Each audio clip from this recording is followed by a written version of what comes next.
This is Linda Joy Myers, and I'm the president and founder of the National Association of Memoir Writers, and I'm here with another one of my colleagues from the National Association of Memoir Writers, Judy Mandel.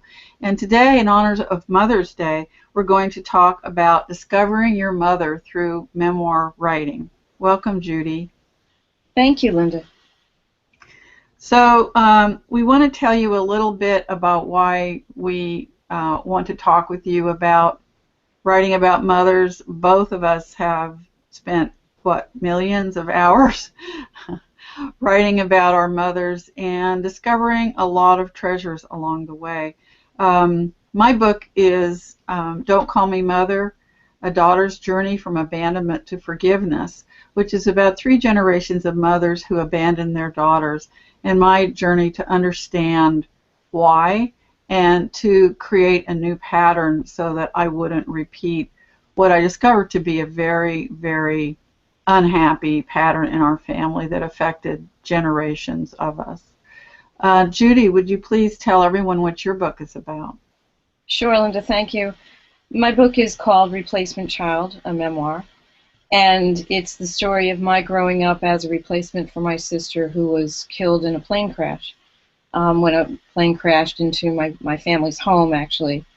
So the story really is about the aftermath of that accident, how my other sister was very badly burned, critically injured, how the family needed to take care of her quite a bit during my growing up. As far as my mother, she was very consumed with taking care of that child that was injured, and also was grieving for her eldest daughter. So a lot of that aftermath had to do with her and uncovering what she went through and how it affected my life.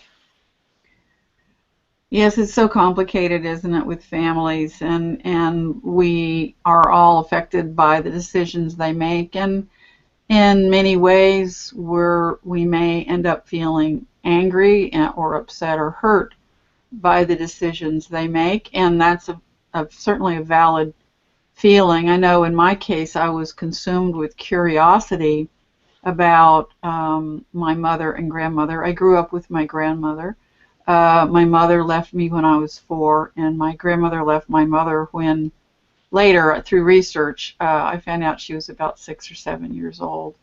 And I saw the hurt and the wound of this situation, which made me curious and made me determined not to enact it. But Judy and I both have a background in understanding psychology, and we know that we can make all these decisions, and yet we're deeply affected by what happened. So Judy, what helped you, or what was the process of writing about your mother that then you later found to be helpful in healing? A lot of the way that I kind of navigated through understanding her was through writing scenes, and writing scenes that either I remembered or at the time I could speak to my other sister about and understand exactly what happened during that time. Scenes with my father, scenes with her and I, scenes with my sister in and out of the hospital. There were so many crucial times that I needed to delve into and look at through her eyes to understand what she was going through, and not just from the child's viewpoint, but to look at her more as a whole person, and to envision now, coming to it as an adult, what that meant to her. And writing those scenes was very helpful to me. Yes, when we're in scene, we're in that moment, that time and place. A scene takes place in a particular time and place and moment.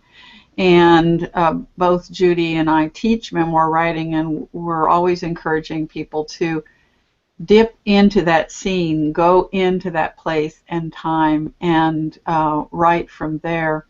In my case, I wrote my memoir from the child's point of view, but I used the sensual details of smell and sound and description and taste even at times to deepen into scenes of memory, and some of them were very delicious memories of my mother arriving and my excitement and what I wanted from her visit, balanced, or perhaps there wasn't enough balance for me, but on the other side there was the feeling that she was about to leave at any moment, how much I missed her, and the dreaded ride back to the train station in Perry, Oklahoma, where the train would then take her away again. I would close my eyes and visualize these moments. Where were we? What was the weather like? What was she wearing? What was I wearing? Where were we in the house, and what else was happening? If we were in the house or the car or by the train station. By the train station, the wind was always blowing because it took place in Oklahoma. But having those sensual details really helped me go into the scene. And can I ask you a question, Linda? Yes, did those scenes come whole to you? Did you, memory is so difficult sometimes from when you were a child. Was it hard to unearth those memories? Was there something that you did to make that happen? Did you go back to the scene? Did you talk to other people that might have remembered that time period? I couldn't talk to anyone because they were all dead. And in terms of the scenes, I don't know if it was traumatic memory or not. There is such a thing as traumatic memory, which makes a memory stay with you in a very crisp and accurate fashion forever, which is good and bad. I did, though, go back to, over the years, before I wrote the memoir, when I was also doing a lot of therapy to try to heal this stuff, I did go back to my hometown. I went back to the house I grew up in. I went to the Perry train station and took a very dramatic photo on the train tracks there. And I re-experienced the wind blowing through my hair and standing there and waiting for them, and those kinds of things. I did other research as well. Should we talk about that now? Sure. I'll just tag on to that. I did kind of the same thing. I went back to Elizabeth, New Jersey, which was where the plane crash happened, and I went back to the exact location of the accident to see, what that space was like. And luckily, my sister Linda was still around, and she could help me find it because no one had ever told me exactly where it was or helped me get to it. I could look up the address, of course, but getting to it was another issue. And I could stand there and look across the street from the high school that was missed by really just by a couple feet by the plane, and the two houses that were destroyed and now rebuilt, and see, the proximity, that such a tiny little space that it was. And that meant so much to see that. I was able to talk to, there was a postman going up and down the street when I was there, and I talked to him a little bit, and he said there were still people that lived on the street that remembered the plane crash. And he talked to me a little bit about the people that survived and, that were still living there. I could look down the street and see the hospital where my sister was carried to. The hospital was so close, and they had just built a new wing to it. So it made it real for me, doing that. Did you talk to those neighbors and ask them questions? I wasn't able to find any of them home, but so talking to the postman was very helpful in any case. Yes, I'm sure it was. Well, part of the research I did, before we run out of time, I just want to mention it, and that is that I would go to the courthouses in Iowa, which is where my family came from, and look up documentation about, I looked up my mother's birth certificate, I looked up my grandmother, and on all different kinds of relatives, and did go to the town where my mother was born and walked around there where she lived as a little girl. And I feel that going to place like you're talking about is a very helpful way. It stimulates our imagination, but it also gives us real life location information. It does. And some of the other things that helped me were researching the actual plane crash. You Mm. know, looking up the FAA reports, the New York Times articles, the local Elizabeth newspapers, and I did get to interview the reporter from the New York Times that was the first on the scene to write the story back then, and he still remembered it.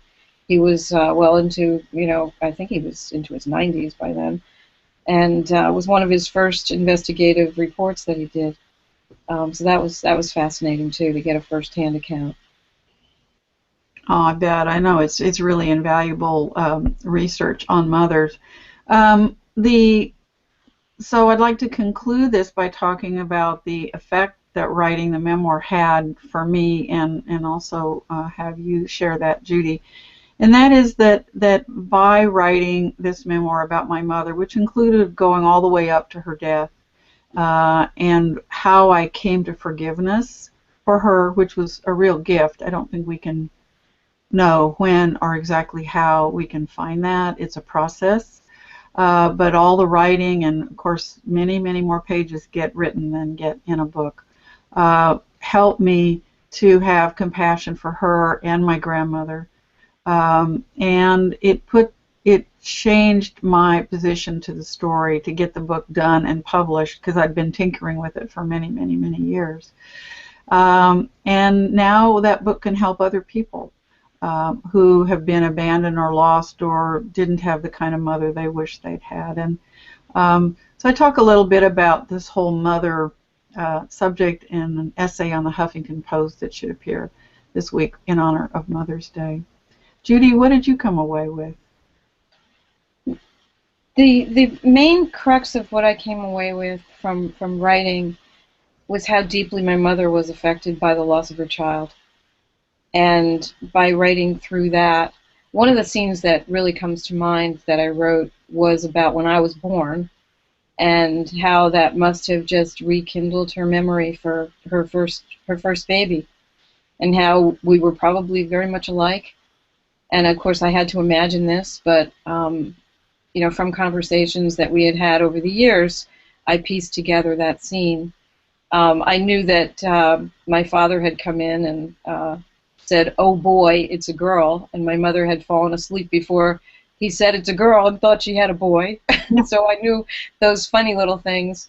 But I also felt, now that I have my own child, I could feel, the depth of that grief, and understand a little bit more about really the depression I think she was in and out of over the years that certainly affected my life.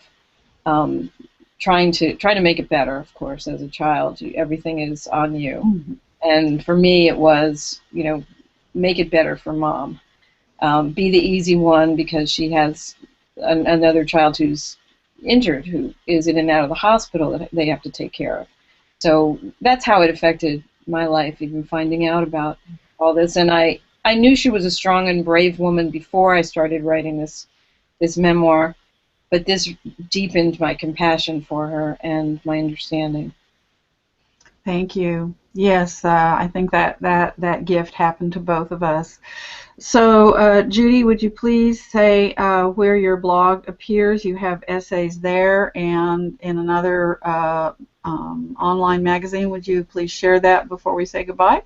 Yes, certainly. I'm at JUDYMANDEL, my name, /blog you can go to, or just judymandel.com, and you'll find all of my information about Replacement Child. You'll find my blog. I do have a blog on Psychology Today as well, and so you can read all about these different insights, as well as some writing ideas as well. Thank you, Judy. Yes, you can find me at, of course, the National Association of Memoir Writers. And this week we're having our free telesummit. If you're able to join us, sign up and you get a free audio. We have this twice a year, so please come back to namw.org and find out what is going on. And I blog at memoriesandmemoirs.com. So we both wish you a beautiful Mother's Day, however you may choose to celebrate it, or not celebrate it in some cases. But what we all have in common is our mothers and the stories that they have. Thank you, Judy. Thank you, Linda.